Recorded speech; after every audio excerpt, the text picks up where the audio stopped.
Sharp has obviously kind of helped fill a void talent-wise in that area. That, I mean, you lost Sherman, losing a lot of talent. But in addition to talent, the team lost a lot of leadership, I think, from last year, losing so many seniors, losing the head coach. Obviously, you've been with the program for several years now, but has anybody stepped into that role of filling that leadership gap, I guess? Mm-hmm. The upperclassmen, as a whole, the juniors and seniors, have done a great job of stepping up and saying, okay, this is our team, this is our shot now, we're going to be the leaders. And, you know, it takes a little while for a team to form, and we're starting. I think the Pitt State match yesterday was a huge change in our season. It really, we had leadership and they knew where they wanted to take the team, but they really decided, okay, we are buckling down and we're going to do this. And so as a group, the 7 of them have really started to grab hold of that leadership void and fill it, and done a great job so far. You know, looking ahead to this weekend, you have a big matchup. It's Jason Scoach and West Texas A&M, so you know, former players and Scoach get together. What are your thoughts on that, and how important is it to you to beat former coach this weekend? Well, like I told the girls today in practice, I'm not even thinking about that till Saturday.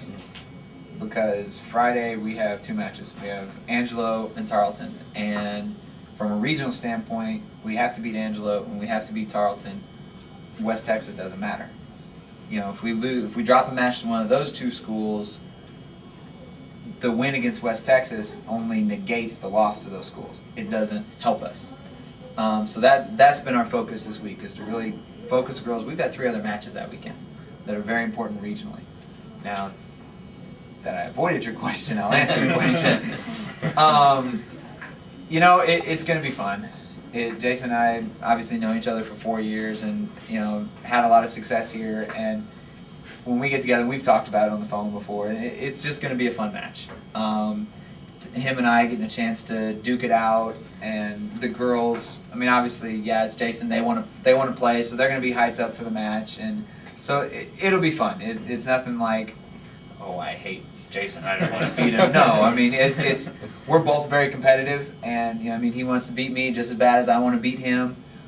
So it'll be a fun match to play, and it'll just kind of enhance the West Texas rivalry that's already there between Truman and West Texas.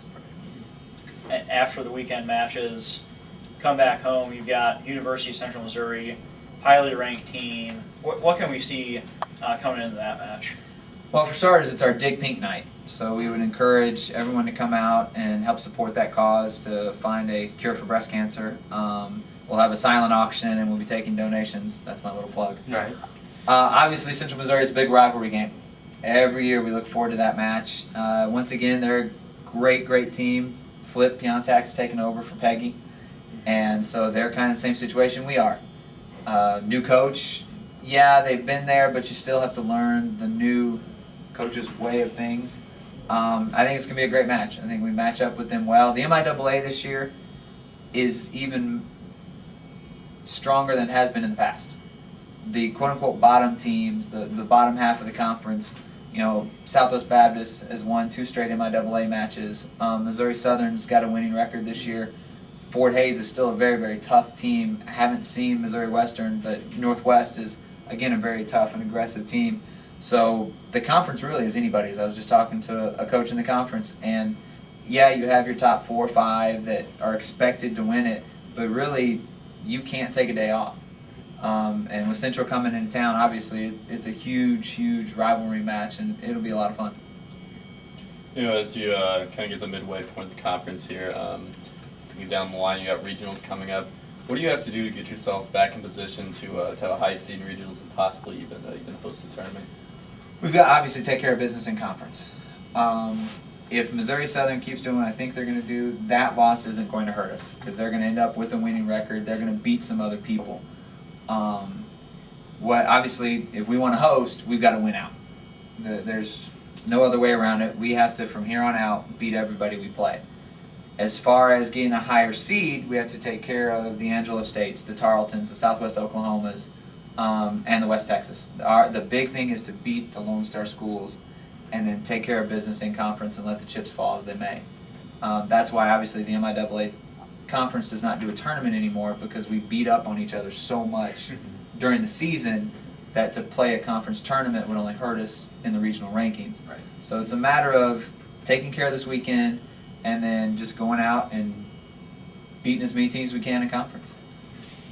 So obviously a big weekend ahead for you, Coach, and get the 1-1 split the last weekend, still 12-6, so plenty of matches left to play for you.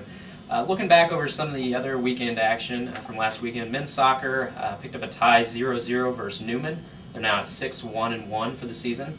Women's soccer picked up a pair of wins. Olivia Hayes scored 3 goals in the 2 games, and she's at 7 goals for the season to lead the women. And the Bulldogs are at 6-2-2. Football, they got creamed 70-0 against Northwest in the Hickory Stick game. They play this Saturday at Central Missouri. Football's at 1-4 this season. And in women's golf, the golf team finished 6th.